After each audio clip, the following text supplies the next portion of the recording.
Maithri movie makers Naveen Yerneni Y Ravishankar தயாரிப்பில் அஜித் குமார் நடிக்கும் good bad ugly April 10 முதல் திரையரங்குகளில். நாமக்கல்ல திருச்செங்கோடு மெயின் ரோட் எர்ணாபுரத்துல இருக்கிற ஸ்பைரோ பிரைம் பப்ளிக் ஸ்கூல்ல +2 போர்டு எக்ஸாம்ஸோட சேர்த்து நீட் அண்ட் ஜேஇ கோச்சிங்கும் கொடுத்துட்டு இருக்காங்க. பிரகாசமான அபார்ட்மெண்ட்ஸ் நம்ம அம்பத்தூர்ல அம்பத்தூர் ரயில் நிலையத்திலிருந்து 5 minute டிரைவில் லக்ஸரி 2BHK மற்றும் 3BHK அபார்ட்மெண்ட்ஸ். சிக்கன் வந்து அன்ஹெல்த்தின்னு சொல்லுவோமா? சொல்ல முடியாது. முட்டையை போய் அன்ஹெல்த்தின்னு சொல்ல முடியுமா? எல்லா ப்ரோட்டீனும் இருக்கிறது. அப்புறம் ஏன் பிரியாணி அன்ஹெல்த்தின்னு சொல்றோம்? இந்த கார்பும் ஃபேட்டும் சேர்ந்தாலே அது ஒரு யமன். உடம்பு ஒபேசிட்டி ஆகும். ஒபேசிட்டி ஆச்சு அப்படின்னா இங்கேருந்து இங்கே வந்து எது கழிச்சு திருப்பி உள்ளே போகும். நம்ம என்ன சொல்ல காக்கா கொத்திச்சு அந்த அளவுக்கு நான் சாப்பிட்டேமாங்க. சில அது கிடையாது. ரொம்ப ஸ்ட்ரெஸ்ஸாக இருக்குது, நான் ஒரு பிரியாணி சாப்பிட்டா எனக்கு சரியாயிடும். நைட்டு மிட் நைட்டில் ஆர்டர் போடுறாங்களா? ஏன் அது போடுறாங்க? அதுமாரி 6 மணிக்கு அப்புறம் பிரியாணி சாப்பிடவே கூடாது. தர்பூசணியில் சாயம் போச்சுன்னு தர்பூசணி விவசாயிகள் தலையில் மண்ணள்ளி போட்டவங்க இன்னி வரைக்கும் புளிப்பு மூட்டாயில் யார் சாயம் ஏற்றினா? அத்தனை ட்ரிங்க்ஸ்லேயும் கலர் இருக்குது. ஆனால் இதெல்லாம் கேள்வியே கேட்கும். மதியானம் பிரியாணி சாப்பிடுவாராம், ராத்திரி பரோட்டா சாப்பிடுவாராம். அவர் வந்து கேன்சர் பேஷண்டாக மாறிட்டார். அவர் என்ன எங்கிட்ட அவர் சொன்னது, எனக்கு பிரியாணியும் பரோட்டா மட்டும் தான் சாப்பிட்டு இப்படி ஆச்சு அப்படின்னு அவர் சொன்னார். கேன்சர் வந்து தான் இந்த வேகன்னு சொல்லிட்டு ஒரு குரூப்பு தெரியுது. அங்கே கேட்டால் திடீர்னு என்ன சாப்பிட்ற, தக்காளி கூட உயிருக்கு சாப்பிட மாட்டேம்பாங்க. என்னத்தை தான் சாப்பிட்றது?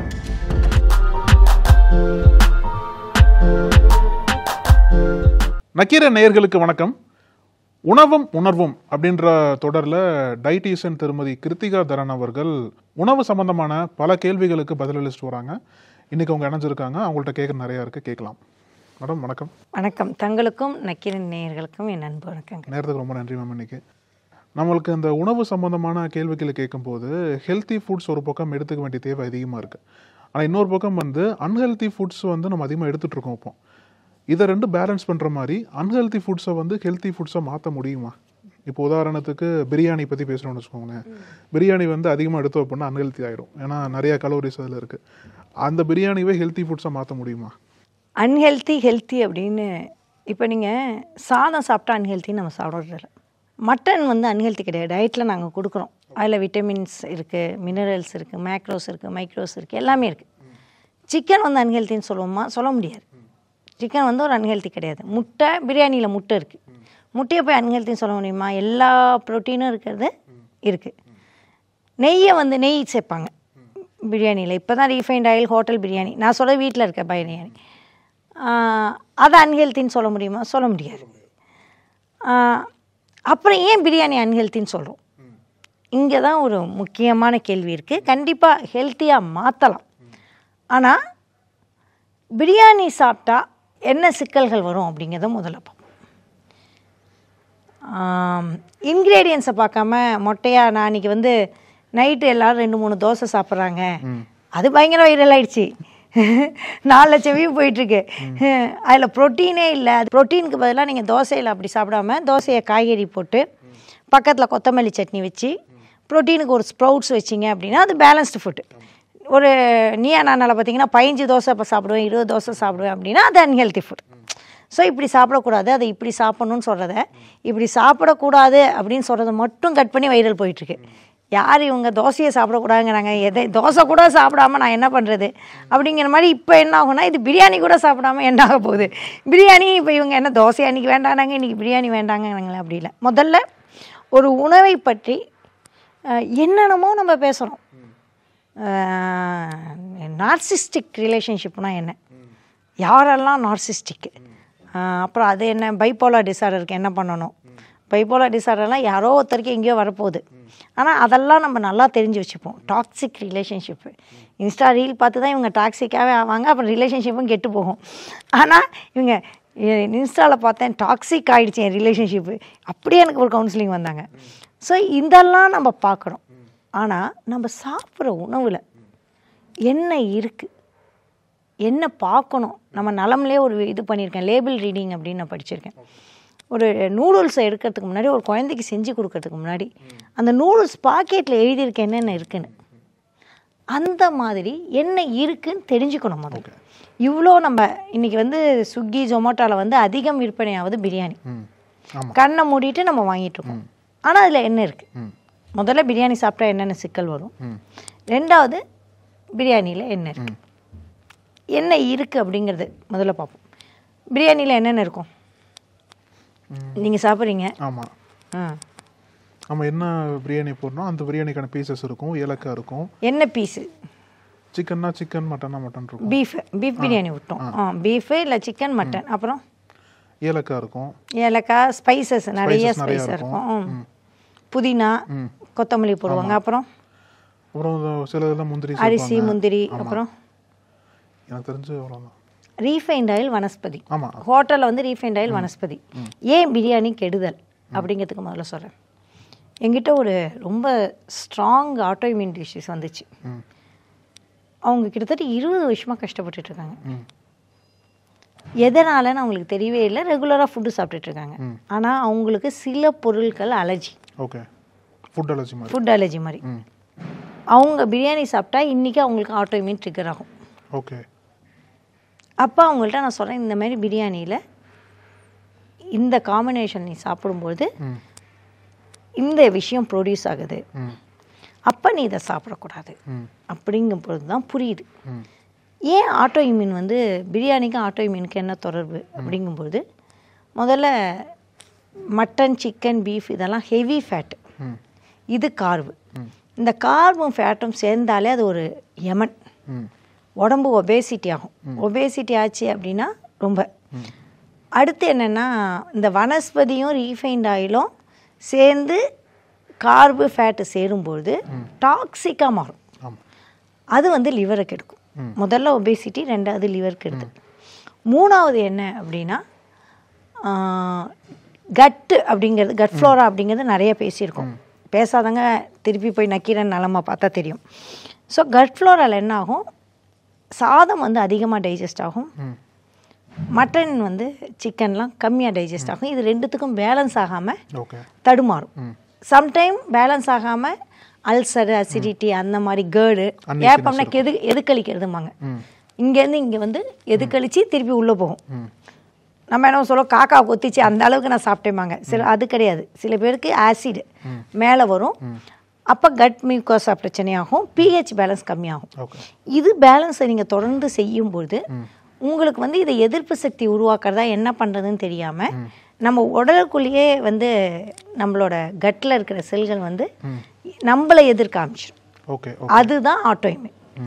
அதாவது தன் உடலையே தானே தாக்கிறதுக்கு பேர் ஆட்டோ இம்யூன். ஸோ சில பேருக்கு, எல்லாருக்கும் கிடையாது, சிலருக்கு. இப்போ நான் சொன்ன எல்லா விஷயமும் எல்லாருக்கும் வரணும்னு அவசியம் இல்லை. பிரியாணி சாப்பிட்டு நீங்கள் ஹெல்த்தியாக இருந்து உங்கள் பிளட் ரிப்போர்ட் ஹெல்த்தியாக இருந்ததுன்னா எனக்கு எந்த பிரச்சனை கிடையாது. பிரியாணி சாப்பிட்டு எனக்கு அல்சர் வந்துருச்சு, பிரியாணி சாப்பிட்டு சில பேருக்கு அந்த ஆட்டோ இம்யூன் இருக்குது, அப்போ நான் பிரியாணி சாப்பிட்லாமா, எனக்கு இந்த இஷ்யூ இருக்குது அப்போ நான் பிரியாணி சாப்பிட்லாமா, நான் குண்டாக இருக்கேன் பிரியாணி சாப்பிட்லாமா அப்படிங்கிறவங்க கண்டிப்பாக இந்த மாதிரி காம்பினேஷனை தவிர்க்கணும். ஸோ இந்த பிரச்சனை வரும். இதை தாண்டிகிற பிரச்சனைகள் இருக்குது. என்ன அப்படின்னா, அதுமாரி ஒபேசிட்டிக்கு சொன்னேன், மேக்ரோஸ் அப்படிங்கிறப்ப இன்னொன்று என்ன ஆகும்னா, நீங்கள் ரைஸை ரீஹீட் பண்ணுறீங்க. பிரியாணி வந்து ஒரு தடவை ஆகிறதில்ல, திருப்பி சுட பண்ணி அந்த டப்பாலேயே இருந்து அந்த ரீஹீட் பண்ணுறப்ப ரைஸுக்கான விஷயங்கள் கொஞ்சம் மாறி அது மட்டனோட கலக்கும்பொழுது அந்த விஷயங்கள் மாறி அது கெடுதல் வருது. சிலருக்கு நிஜமாகவே வந்து இந்த மட்டன், சிக்கன், பீஃப் இதோட இந்த ஸ்பைசஸ் கலக்கும் பொழுது அது சிலருக்கு ஒவ்வாமை இருக்கும். அந்த ஒவ்வாமை இருந்தால் தான் பிரச்சனை. உங்களுக்கு ஆட்டோமின் இருந்ததுன்னா கண்டிப்பாக வரும். டெய்லி பிரியாணி சாப்பிட்டீங்க அப்படின்னா உங்களுக்கு ஆசிட் வரத்துக்கோ, கட் ஃப்ளோரால் கட் லைனிங் கெட்டு போகிறதுக்கோ, கட் லைனிங் கெட்டு போனாலே வந்து வெளியிலேருந்து உள்ளே வந்து வெளி சாப்பாடு என்ன ஆகும்னா, அந்த கட் லைனிங்கில் இப்போ நம்மளோட உடம்பு இருக்குதுன்னு வச்சிங்களேன், கட் பேரியர்னு ஒரு சிஸ்டம் இருக்குது. பேரியர்னால் நீங்கள் உணவு குழாயிலேருந்து நம்ம டாய்லெட் போகிற வரைக்கும் நம்ம வெளி உணவுகளை சேர்க்குறோம். சில பேர் டியூப்லைட்லாம் உடச்சி சாப்பிடுவோம், பிளேடை முழுங்கினவெல்லாம் பார்த்துருக்கோம். அது நல்லதாக கெடுத்தலாம் சொல்ல. ஆனால் அது எப்படி நம்ம உடலை காப்பாற்றுதுன்னா, வாய், தொண்டை இப்படின்னு நம்ம வெளி உறுப்புகள், நுரையீரலுக்கு போகாது, அது இதயத்துக்கு போகாது, நேராக வயத்துக்கு போகும். அங்கே ஆசிட் இருக்கும். வயத்துலேருந்து பெரிய குடல், சிறுகுடல் போய் சிறுகுடல்லேருந்து நம்மளோட இதெல்லாம் பிரித்து, அதாவது விட்டமின், மினரல்ஸ் இதெல்லாம் பிரிச்சுட்டு அதுக்கப்புறம் பெருங்குடலாக கழிவாக போகும். இந்த எந்த இடத்துலையும் ஓட்டையே இருக்காது. இந்த எந்த இடத்துல வந்து பிரச்சனை வந்தாலும், இப்போ பெருங்குடல்லாம் சிலருக்கு ஆக்சிடெண்ட்டில் கிழியும், அப்படியே உணவு ரத்தத்துக்குள்ளே போயிடும், உடனே ஆப்ரேஷன் பண்ணுவோம், பர்புரேஷன் அப்படிம்பாங்க. அப்போ வந்து சிறுகுடலில் ஓட்ட விழுறது இதெல்லாம் வந்து பர்பரேட் ஆகும். அந்த அல்சரே சில சமயம் இப்படி ஆகிடும். அங்கே இருக்கிற இதாகும். இதில் சிறுகுடலில் என்ன ஆகும் அப்படின்னா கட் ஃப்ளோரான்னு ஒரு விஷயம் இருக்குல்ல, அந்த இடத்துல அந்த மைக்ரோப்ஸ் பாதிக்க இந்த இடத்துல அந்த ஓட்டை விழுந்து அது வழியாக இந்த உணவு உள்ளே போகும்பொழுது இந்த உணவை எதிர்க்கிறதா நினச்சி நம்மளோட செல்கள் வந்து நீங்கள் ரத்தத்தில் உணவு கலக்கிறத விடாது. ஏன்னா அந்த கட் பேரியர் அப்போ வந்து தான் ஆட்டோஇம்யூன் இஷ்யூ வரும். அப்போ இந்த கட் லைனிங்கை கெடுக்கிறதுக்கு இந்த ரீஃபைண்ட் ஆயில் ஹோட்டலில் இருக்கிற தயாரிக்கிற பிரியாணிகள்லாம் வந்து நிறைய விஷயங்கள் வந்து தொடர்ந்து சாப்பிடும்பொழுது இருக்கு. ஸோ ஆயில் அதிகமாக எடுத்துட்டாலே ஆட்டோஇம்யூன் வந்துடும் நமக்கு? அப்படிலாம் கிடையாது. ஓகே, ஆயில் எடுத்தால் ஆட்டோஇம்யூன் வரும், மட்டன் எடுத்தால் வரும், சிக்கன் எடுத்தால் வரும், இதை எடுத்தால் வரும், எதை எடுத்தாலும் ஆட்டோஇம்யூன் வராது.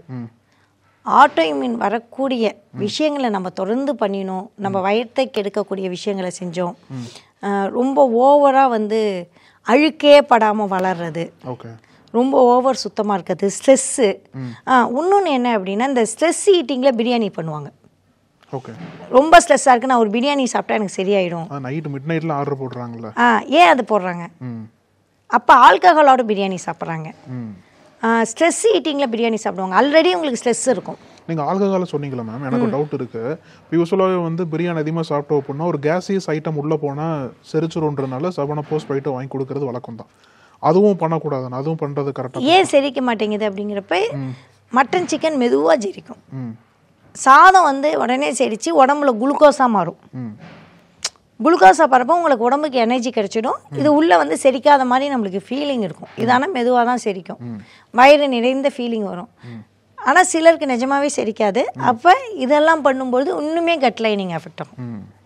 அப்போ நீங்கள் என்ன பண்ணணும்னா செரிக்காத அளவுக்கு பிரியாணி சாப்பிடக்கூடாது. எல்லாத்துக்கும் ஒரு அளவு இருக்குது. அமிர்தமும் நஞ்சு அப்படிங்கிறப்ப இது ஆல்ரெடி லைட்டாக நஞ்சு ஆக்கிட்டோம். பிரியாணியை வந்து தயாரிக்க முடியாத அளவில் பண்ணி அப்போல்லாம் பிரியாணி என்றைக்கோ தயாரிப்பாங்க. நீங்கள் கேட்குற கேள்வி எப்படி இருக்குன்னா, ஸ்வீட்டை டெய்லி ஏன் சாப்பிடக்கூடாது? தீபாவளிக்கு தான் ஸ்வீட் சாப்பிடணும், டெய்லி அல்வா சாப்பிட்டா என்ன ஆகும்?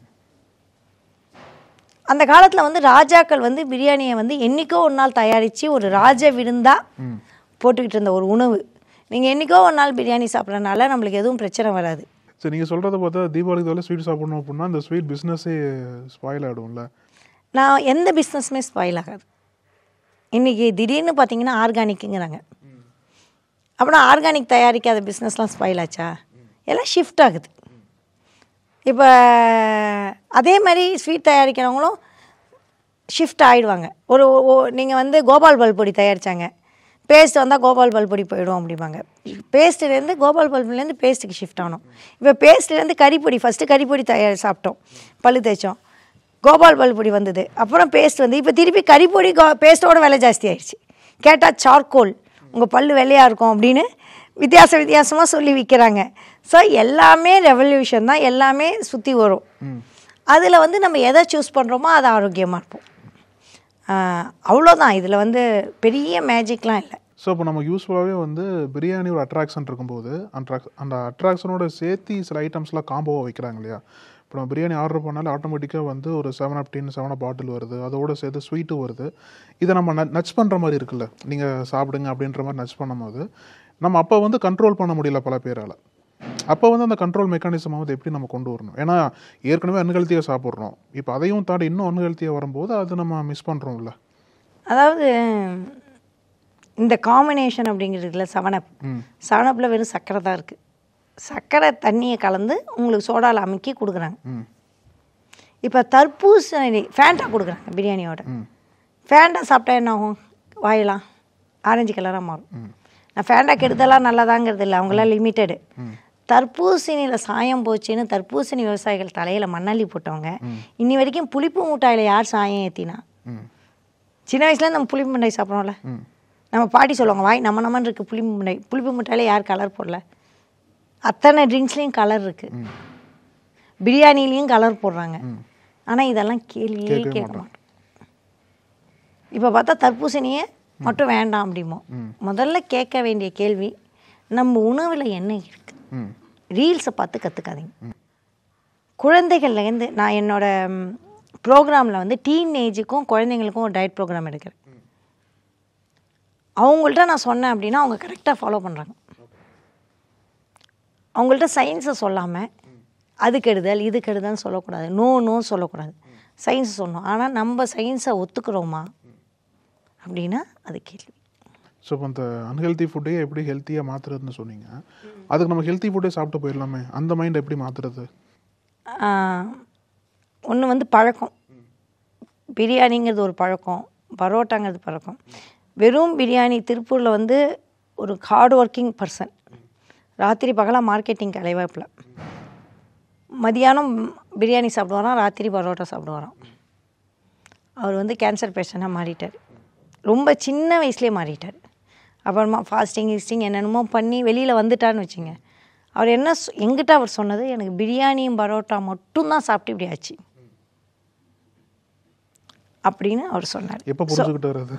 கேன்சர் வந்து தான். எவ்வளோ வருஷமாக சாப்பிட்டாரு? ரொம்ப ஷார்ட் பீரியட் தான். தொடர்ந்து சாப்பிட்டேன்.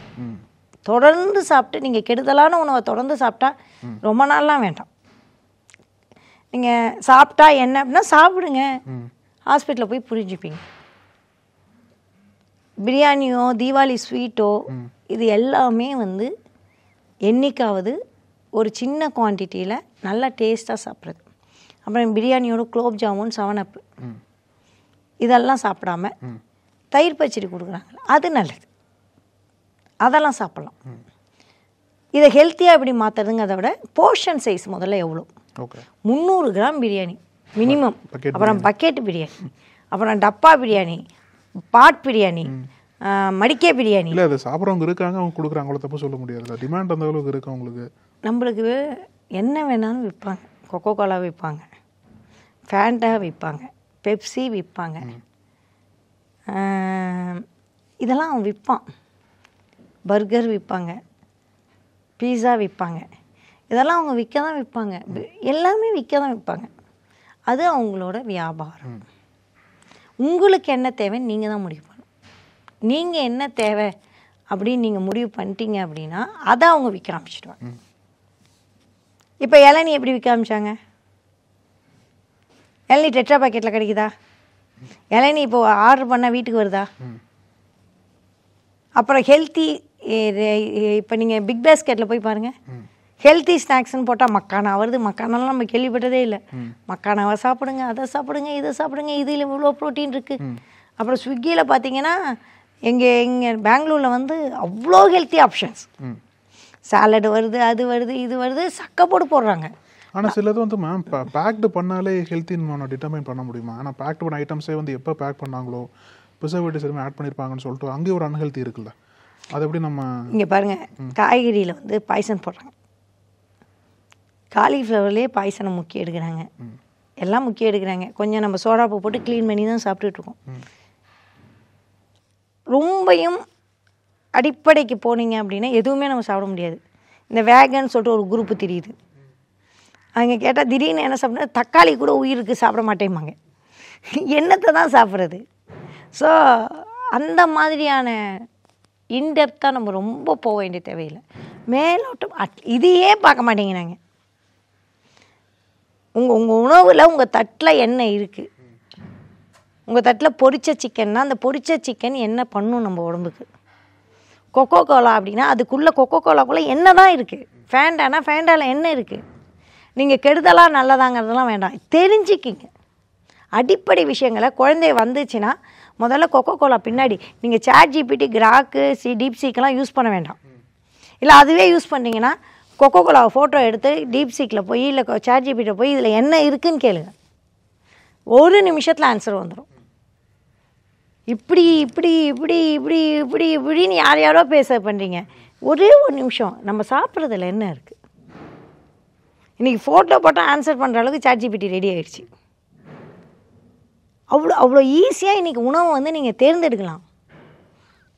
அப்போ உங்கள் உணவு உங்களோட கையில், உங்களோட இங்கேருந்து இங்கே தானே போகுது.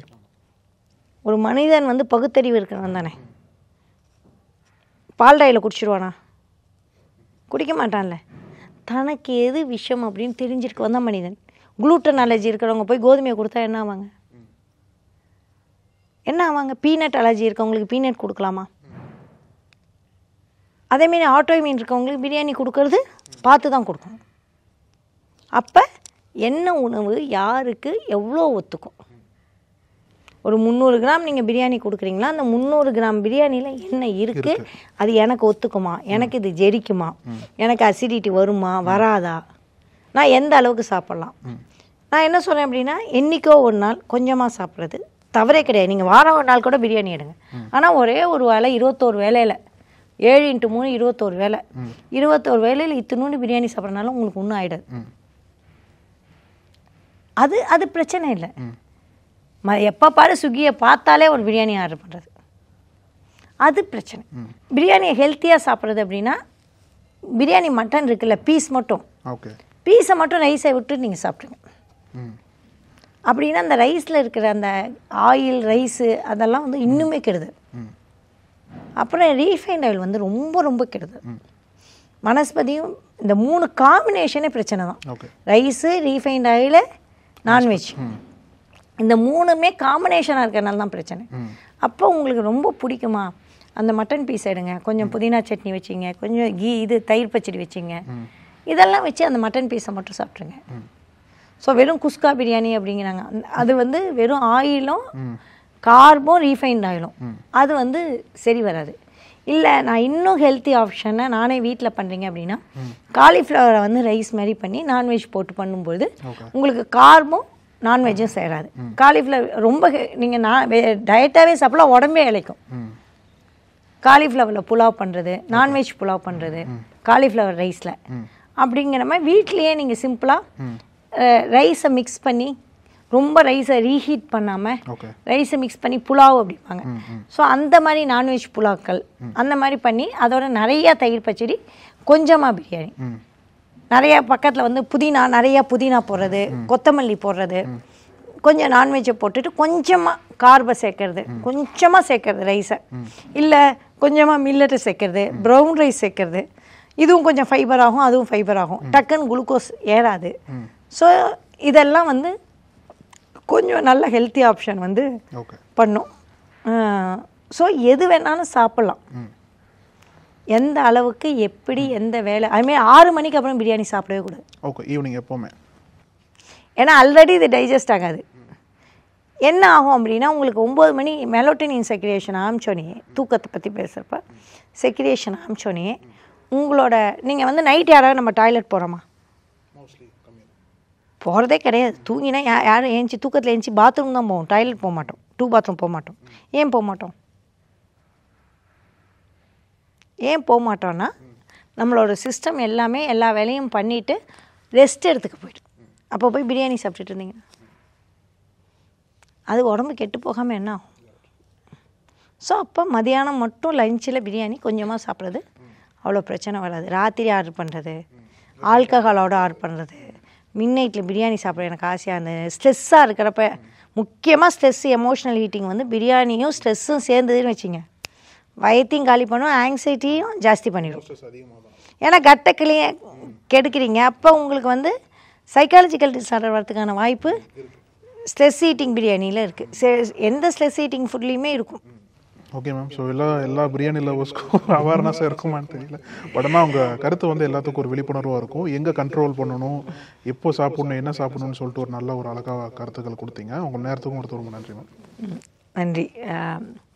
பிரியாணி நல்லதா கெடுதலா அப்படிங்கிறத விட, பிரியாணி சாப்பிட்றத எப்படி முறையாக சாப்பிடணும்னு கற்றுக்கிறது தான் ரொம்ப நல்லது. நன்றி.